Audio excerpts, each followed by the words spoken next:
canal CLFC, eu sou o Caio e hoje vamos falar sobre a UEFA Champions League porque terminou a fase de oitavas de final. Os confrontos das quartas já estão definidos, não tem sorteio, o chaveamento já está montado, desenho para a semifinal também. E a gente vai falar hoje então sobre tudo que aconteceu nessas oitavas e o que pode acontecer nas quartas, uma possível semifinal e final dessa competição. Então, se você é novo aqui no canal, eu vou te convidar para se inscrever no canal, deixar o seu like, ativar o sininho das notificações, já deixar seu comentário aí sobre esses jogos das oitavas, se você ficou satisfeito com os resultados, acha que alguém foi injustiçado, os times que você estava torcendo passaram e quem você acha que vai ser o campeão desta Champions League temporada 24-25. Então é isso, vamos lá, eu vou comentar então primeiro os jogos da terça-feira, onde tivemos o Paris Saint-Germain eliminando o Liverpool. O Liverpool que foi o melhor time da primeira fase e muita gente foi pega de surpresa com essa classificação do PSG. O que, se você assiste os jogos do PSG, ou pelo menos os melhores momentos, acompanha os resultados do PSG na temporada, você não está surpreso com isso, porque o PSG, desde o final do ano passado, vinha apresentando uma evolução ali nas últimas rodadas da Champions League, mas assim, a virada do ano foi sensacional para o PSG. O time do Luis Henrique começou a jogar muito, eu diria até que hoje é o melhor time do futebol europeu, é o time que joga o melhor futebol do mundo hoje. Até então era o Liverpool, líder da Premier League, melhor campanha na primeira fase da Champions, apenas uma derrota na primeira fase da Champions, uma derrota no campeonato inglês. Então, para muitos, era o Liverpool o melhor time da temporada. Tem o Barcelona também voando na La Liga, embora esteja lá uma disputa legal até com o Barcelona. O Barcelona está tendo uma disputa legal na La Liga com o Real Madrid e também com o Atlético. O Liverpool está bem disparado ali para o segundo colocado da Premier League, mas o Barcelona foi o segundo colocado da Champions League também na primeira fase e pode encontrar o PSG ainda no futuro nessa competição, mas só na final. Seria uma grande final, né? O Luis Henrique, que foi por muito tempo técnico do Barcelona, ele não tem uma boa primeira temporada, apesar de chegar longe na Champions, na temporada passada. A primeira temporada dele comandando um clube depois de um período bom na seleção espanhola. Uma seleção espanhola que muita gente dizia que era chato de ver jogar, decepcionou na Copa do Mundo, caindo para Marrocos. Era aquela equipe que tinha uma posse de bola assim infinita e muitas vezes sem muito propósito. Mas no PSG, nessa temporada, pelo menos, a gente está vendo um time que tem a posse de bola, mas tem muita movimentação também. Esse trio de ataque móvel do PSG está fantástico, né? Principalmente depois da chegada do Kvaratskhelia. Já estava funcionando bem antes, mas com a chegada do Kvaratskhelia melhorou, tipo assim, em termos de opção, né?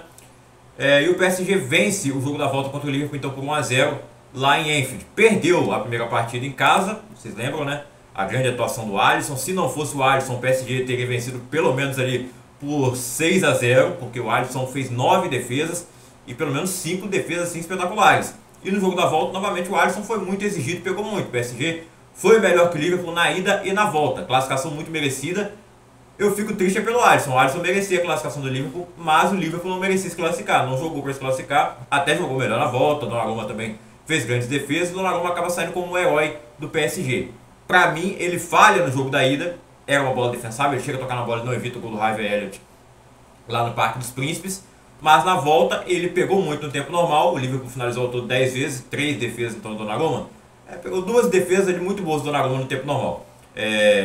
Dessas 10 finalizações do Liverpool, 3 chutes a gol, 2 ou 3 grandes defesas do Donnarumma e nos pênaltis ele vem se mostrando cada vez mais um especialista. Ele garantiu o título para a Itália na Euro de 2021, em solo inglês inclusive, em Wembley, e agora garante a classificação do Paris Saint-Germain, fazendo mais 2 defesas de pênalti. O Alisson, mais uma vez, acaba não pegando nenhum, ele já defendeu pênalti sim, em jogo normal, em disputa de pênaltis, até mesmo pela seleção em Copa América, o pessoal não lembra.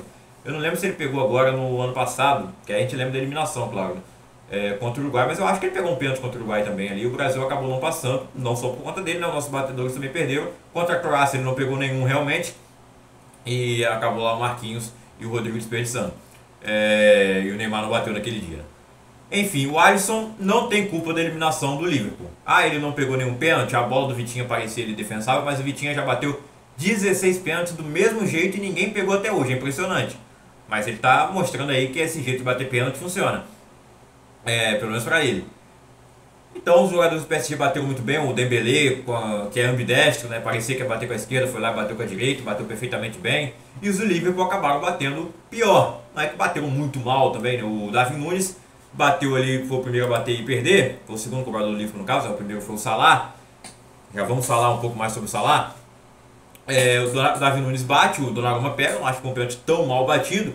E a outra cobrança que o Donnarumma defende não foi bem batida. Não foi bem batida. Mas ainda assim, méritos para o goleiro, e o Alisson tem todos os méritos por ter feito o Liverpool chegar vivo até essa disputa de pênaltis, porque se não fosse ele, o Liverpool nem chegaria vivo no jogo da volta. Então, o Alisson merece para mim ser o titular da seleção. Não acho que tem goleiro vivendo um momento melhor que ele, nem na Europa, nem no Brasil. Na Europa, e no caso, nem o goleiro brasileiro foi convocado nem o goleiro brasileiro foi convocado para a seleção. Olha só a embolação aqui. Nenhum goleiro que atua no futebol brasileiro foi convocado, né? Foram o Alisson e Ederson que jogam na Inglaterra e o Bento que joga no Al Nassr. Mas enfim, o assunto na seleção brasileira, eu acho que o Alisson tá fazendo por merecer ser titular na seleção e vai brigar até por seleção da temporada, porque a temporada dele é muito boa. Agora o Donnarumma é um goleiro ótimo nos pênaltis, às vezes vacila no jogo normal, mas é um bom goleiro e parece estar recuperando sua melhor forma, como todo o time do PSG. Então, parabéns ao PSG, ao time do Luiz Henrique. Vai enfrentar na próxima fase o Aston Villa, mais um time inglês, o Aston Villa que eliminou na quarta-feira o Clube Bruges, vencendo por 3-0. O primeiro jogo foi 3-1 na Bélgica. 3-0 na Inglaterra. Marco Asensio, velho conhecido da torcida do PSG, estava no PSG até outro dia, agora está reforçando o Aston Villa. É emprestado pelo Paris Saint-Germain, ou seja, ele ainda pertence ao Paris Saint-Germain, mas ele vai jogar contra o PSG nas quartas mesmo assim, e pode ter essa possibilidade de lei do ex, que ainda é atual. A passagem do Asensio no PSG foi bem decepcionante, mas esse início dele no Aston Villa está assim fantástico, né? Junto com o Marcus Rashford também, que está voando nesse começo. O Asensio marcou mais gols do que ele, mas o Rashford está dando assistência, está jogando muito. O jogador que estava lá enterrado no Manchester United, como muitos estão, né? O Antony também, que está indo muito bem lá no Betis, e o Rashford é outro caso. O Aston Villa era favorito para passar. Eu até disse que o Clube Bruges poderia surpreender, como surpreendeu a Atalanta, mas deu a lógica dessa vez. A Aston Villa passou. É um time assim mais maleável, né? O Unai Emery, ele não fica preso a uma forma apenas de jogar como é o Gasperini, que é ofensividade pura, e isso acabou prejudicando a Atalanta contra o Clube Bruges. Eu acho que seria um grande jogo Aston Villa e Atalanta. Infelizmente não aconteceu, mas Aston Villa e PSG também vai ser um bom jogo. O favorito para mim é o PSG, apesar do Aston Villa ter mais tradição na Champions. Tradição não, né? Ficou um tempão fora, mas é um time que é campeão. O PSG ainda está em busca do seu primeiro título, mas é uma equipe que hoje, para mim, é a melhor do futebol europeu. Eu digo até que estou torcendo pro PSG, mas que seria absoluto cinema o PSG eliminar o Real Madrid, por exemplo, na semifinal, com o Mbappé lá, e depois derrotar, quem sabe, o Bayern de Munique, que foi quem derrotou o PSG quando ele chegou na final, em 2020.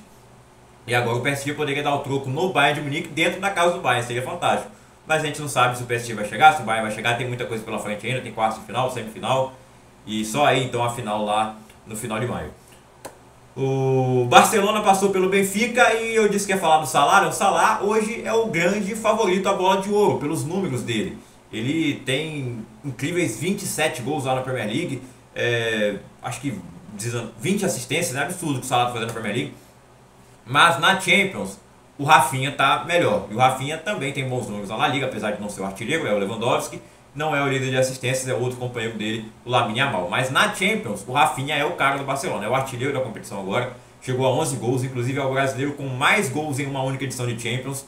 Não teve brasileiro que marcou mais gols em uma Champions do que o Rafinha. O Neymar marcou 10 naquela temporada que o Barça foi campeão contra o MSN em 2015. Inclusive terminaram empatados naquela Champions. Neymar, Cristiano e Messi, os três com 10 gols. E o Rafinha marca 11 gols. Nunca nenhum brasileiro fez tantos gols em uma edição. Ele vai terminar a Champions talvez com mais jogos que o Neymar, mas ele chega a 10 gols antes do Neymar. O Neymar teve 10 gols na Champions com mais jogos. Agora a Champions tem 8 jogos na primeira fase, naquela época era só 6. Mas ainda assim o Rafinha já superou antes, então não vai ter esse argumento depois para diminuir o feito do Rafinha, que cresce muito na disputa pela bola de ouro. Marcou 2 gols nesse jogo da volta contra o Benfica, marcou o gol no jogo de ida, no jogo que o Barcelona sofreu, porque estava com o jogador a menos, expulsão do Cubarsí lá no primeiro tempo. O Rafinha foi lá, fez o gol que trouxe a vantagem para a Catalunha, e ele faz o gol que abre o placar numa jogada espetacular do Yamal. Para mim o Yamal foi o melhor da partida, no caso, mas o Rafinha é o melhor jogador do time. A jogada do Yamal no primeiro gol é espetacular, deixa lá o Florentino, jogador do Benfica, no chão. Muitos compararam com a jogada do Messi contra o Bayern, só que o Messi fez o gol, né? No caso o Yamal acabou dando assistência, que para mim foi proposital. Eu não acho que ele errou o chute e acabou virando assistência, não. Eu acho que ele realmente teve a intenção de tocar a bola pro Rafinha. O Rafinha faz o gol, 1-0. Depois o Yamal faz o segundo gol de maneira espetacular também. Que jogador, né? 17 anos de idade. O Yamal tem um prospecto aí para ser um dos maiores jogadores de todos os tempos. Eu enxergo isso também no Estevão, os dois têm a mesma idade, características de jogo até parecidas, né? Em breve vamos ver o Estevão na Europa jogando pelo Chelsea. Mas ele ainda está aqui no Palmeiras por enquanto e espero ver mais oportunidades para ele na seleção, porque o Yamal é titular absoluto da seleção espanhola.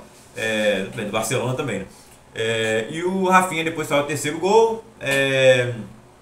O Benfica chega até a empatar o jogo, né? Tava 2-0 no legado do Barcelona, o Benfica empata com o Otamendi de cabeça, mas o Barcelona consegue uma vitória tranquila, jogou melhor, e avança a próxima fase. É um ótimo trabalho do Hansi Flick, é uma ótima temporada do Rafinha, potencializado muito pelo técnico alemão. Lamine Yamal, né, já rasguei elogios a ele aqui. O Lewandowski talvez não esteja no seu melhor, a idade está chegando, mas ainda assim ele faz muitos gols.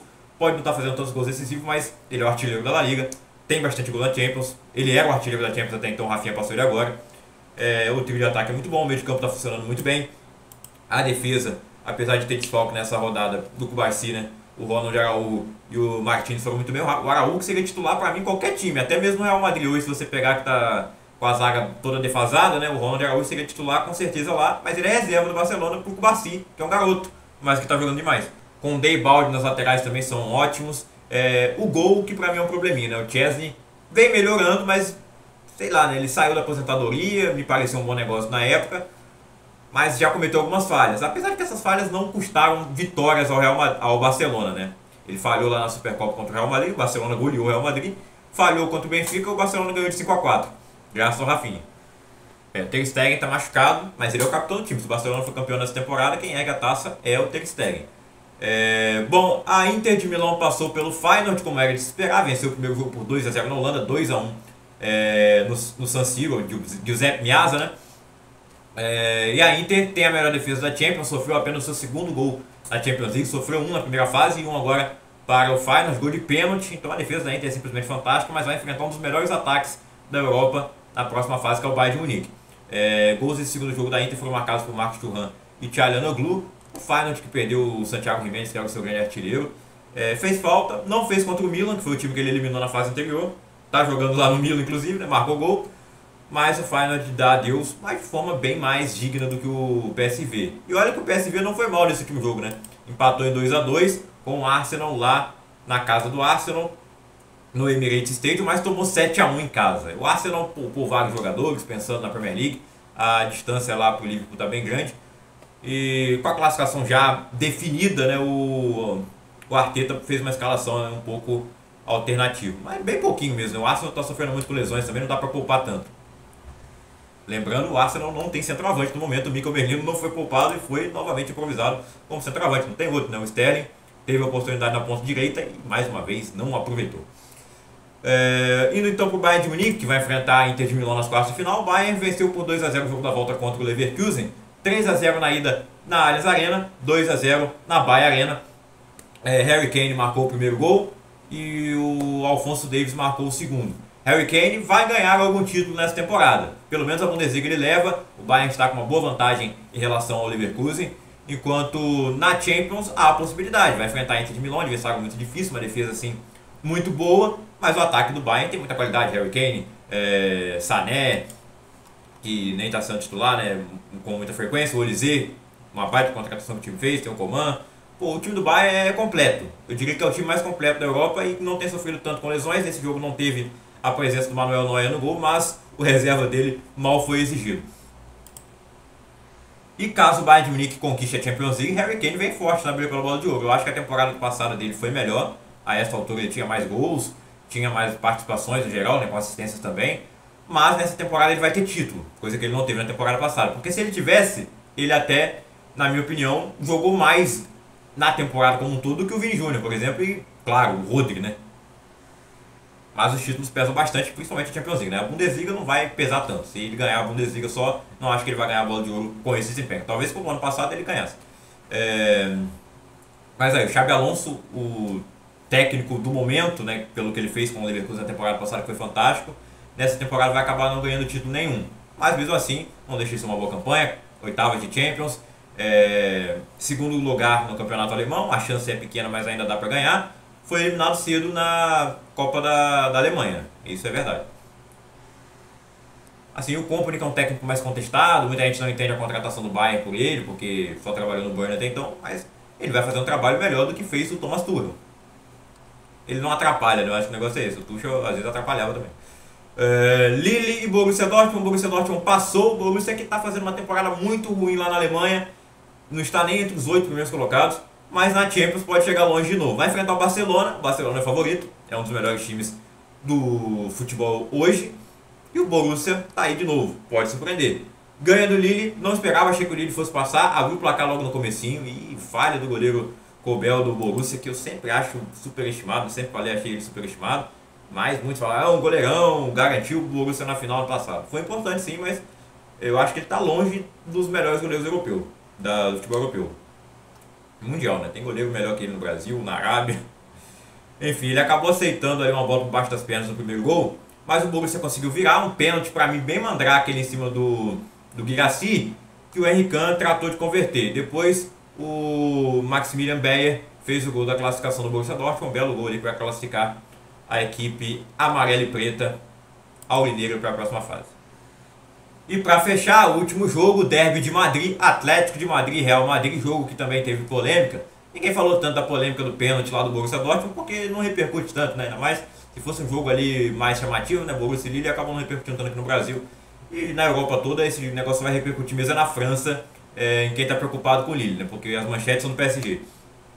Bom, o Atlético de Madrid vence o Real Madrid por 1 a 0. O primeiro jogo foi 2 a 1 para o Real no Bernabéu, 1 a 0 no Wanda Metropolitano. O jogo vai para os pênaltis. O Atlético faz o gol com 28 segundos, bem precoce. O Gallagher abre o placar. Assim, a bola rolou, o Atlético deu a saída, tocou a bola até fazer o gol com o Gallagher. O Asensio ali, ninguém esperava tomar o gol naquele lance, né? O Asensio acaba tomando um giro ali do Álvares, do Juliano Simeone, e o Conor Gallagher abre o placar para o Atlético de Madrid. E foi isso, o único gol do jogo. Mas o Atlético jogou melhor, teve 17 finalizações, 8 finalizações na direção do gol. O Courtois fez pelo menos 3 grandes defesas no primeiro tempo, enquanto o Black não fez nenhuma grande defesa no jogo todo. Mas o Real Madrid teve a chance de empatar o jogo e garantir a classificação no segundo tempo. Pênalti sofrido pelo Mbappé, na melhor chance que o Real Madrid teve, o Mbappé disparou, recebendo a bola do Bellingham, ia fazer um golaço de placa, mas ele foi impedido pelo Lenglet. O Lenglet faz o pênalti, ele troca o gol que o Mbappé faria pelo pênalti e fez a escolha certa, porque no final quem bateu o pênalti não foi o Mbappé, foi o Vinícius Júnior. Eles vêm revezando ao longo da temporada, ora bate o Mbappé, aí depois bate o Vini, não depende de quem sofreu o pênalti, sim de quem bateu o último. E o último pênalti que teve pro Real Madrid, quem bateu foi o Mbappé, porque o Vini não estava jogando. Na minha opinião, o Mbappé deveria ter batido porque ele sofreu o pênalti e ele ia fazer o gol. Não foi um pênalti assim que aconteceu, ele ia fazer o gol. Tava claro que ele ia fazer o gol, mas ele foi impedido. O Vinícius pegou para bater, queria certamente provocar mais o torcedor do Atlético de Madrid, né? Tem essa relação, os casos de racismo lamentáveis que o Vini sofre muito também por conta... Agora eu me embolei. Enfim, sofre muito racismo por parte da torcida do Atlético de Madrid, não foi registrado nenhum caso nesse jogo específico, mas o Vini provocou também. Isso é do jogo, né? Provocar, falar, pô, nós temos 15 Champions, vocês não tem nenhuma, o próprio Vini tem 2 e o Atlético não tem nenhuma. E o Vini tem 2 decidindo, né? Com gols em final, gol nas 2 finais. Mas nesse jogo o Vini acabou não indo bem e isolou o pênalti de forma bizonha, ele bateu o pênalti para fora. E depois disso errou tudo que tentou, tanto que o Ancelotti substitui ele na prorrogação e coloca o Endrick. E eu achei que o Endrick ia brilhar a estrela dele novamente e ia fazer o gol da classificação, mas não.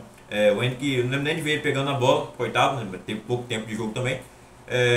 E não bateu pênalti na disputa de pênaltis. Quem bateu pro Real Madrid primeiro foi o Mbappé, que deveria para mim ter batido no tempo normal. O Mbappé abre as cobranças e converte.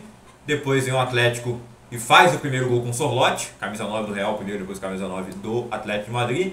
Sorloth que entrou no segundo tempo, ele entra no lugar do Griezmann, que também não teve uma boa atuação, o Rodrigo, e olha que eles foram um dos melhores ali no jogo da ida. O Real Madrid com o meio de campo, eu não mencionei, né, mas o meio de campo estava assim, bem diferente nessa temporada, né? O Modric de titular, coisa que tem sido raro em Champions League principalmente, e o Modric começou de titular no meio campo com o Tchouaméni e com o Bellingham, o Valverde jogando novamente na lateral direita e jogando muito. E não está 100% o Valverde há um bom tempo, que ele não está 100% fisicamente, mas está dando conta do recado de forma absurda, ficou até o final, bateu o pênalti, fez o gol. E o que aconteceu nos pênaltis foi o Julián Álvares, na hora da sua cobrança, ninguém tinha perdido ainda, ele bate o pênalti, só que o pé esquerdo dele resvala na bola, e aí é considerado 2 toques, o pênalti anulado. Ele faz o gol, mas não vale porque ele acabou tocando com os 2 pés na bola e não pode. Muita gente nem sabia dessa regra, achava que deveria voltar o pênalti. O pênalti só volta se acontecer invasão da área ou se o goleiro se adiantar. Se o goleiro defendeu o pênalti e se adiantou, volta a cobrança. Se alguém invadiu a área, volta a cobrança. Mas assim, se o cara bateu com os 2 pés na bola, aí não volta a cobrança. Acabou. Se foi gol, não valeu o gol. Se estou pra fora, acabou, né? Aí muitos estão falando que essa regra é injusta, ninguém sabia que existia. É raro de acontecer, né? O jogador acaba batendo com os 2 pés na bola, ele escorregou. Eu pensei até que ele tinha escorregado, na primeira vez que eu vi replay, eu achei, pô, ele caiu depois, não bateu o pé na bola. Ele cai depois que a bola já saiu. Mas aí a gente viu vários ângulos, imagens diferentes. E parece sim que a bola, o pé esquerdo dele toca na bola antes do pé direito. Então ela dá uma saída da marca da cal. Mas é assim, imperceptível basicamente, é imperceptível. Eu até comparei com uma cena, não muito boa de lembrar pra mim, né? Que eu fiz a prova do Detran no sábado, de moto. E aí eu bati no último cone. Só que não dá pra ver no vídeo, meu pai gravou o vídeo e não dá pra ver o toque no cone. Mas eu sei que bateu. A fiscal logo veio falando, bateu, e eu senti que bateu mesmo, né? Então não tem que falar, bateu, mas no vídeo não dá pra ver. Então o Álvares, a cara dele entrega que bateu, cara, pra mim. Porque ele sai assustado. Mesmo que ele sai assustado porque escorregou, ele escorregou, mesmo que ele não tenha sentido o toque, ele, pô, pode ter tocado. Mas eu acho que ele sabe que bateu, só não admitiu. Ele falou, não sei se bateu, né? Ele foi perguntado, falou que não sabia se bateu. O Simeone perguntou se alguém viu. Não, ninguém viu, eu realmente não vi. Tô falando aqui que o pessoal falou que eu vejo o quê? O pé dele se aproximando da bola e entrando na marca da cal. Não é comum o pé de apoio entrar na marca da cal. Mas sim, é quase imperceptível. O Marcelo Beckler falou que tem o relógio do árbitro, que ele apita toda vez que a bola é tocada. Então, imagina quanto que esse relógio vibra o jogo inteiro, hein? Então ele apitou 2 vezes. Eu não sei se isso é verdade ou não. Não vi mais ninguém falar sobre isso. Mas o Beckler é o cara que sabe das coisas. Dificilmente o Beckler erra. Então, mas de qualquer maneira o pênalti foi anulado. Não teve outra chance de bater, né? Se eu não tenho a chance de tentar de novo na moto, o cara também não tem que tentar a chance de bater o pênalti de novo, não. O que é mais injusto, sendo que eu nem derrubei o cone, pô. Né? Enfim, deixa minhas frustrações pra lá, vou ter que pagar uma quantia aí pra fazer de novo a prova. Essa máfia que é o Detran brasileiro. Do Rio de Janeiro, especialmente. Enfim. Real Madrid vai depois, o Lucas Vazquez perde o pênalti. Ele é acostumado a bater pênalti decisivo, né? Bateu na decisão contra o Atlético em 2016, que por muito tempo foi a última disputa de pênaltis, né? Até ano passado não tinha acontecido mais pênalti mata-mata na Champions League. O último tinha sido aquela final de 2016, onde o Vasco bateu a primeira cobrança e fez o gol. Dessa vez ele perdeu, ano passado ele fez contra o City. Dessa vez o Oblak defendeu o pênalti dele. No último pênalti quem bateu foi o Rudiger. E o Oblak quase defende, ele esperou demais. Ele tinha que defender aquele pênalti, ele acabou esperando muito. Quando ele vai pra bola, você vê que o movimento dele é esquisito. Não é um movimento que o goleiro faz, parece um jogador de linha no gol, ou um goleiro amador.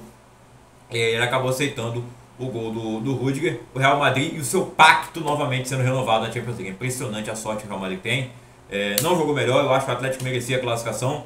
Vou dizer que tava torcendo pra quem, cara? O Real Madrid é o time que eu tenho mais carinho na Europa, eu diria.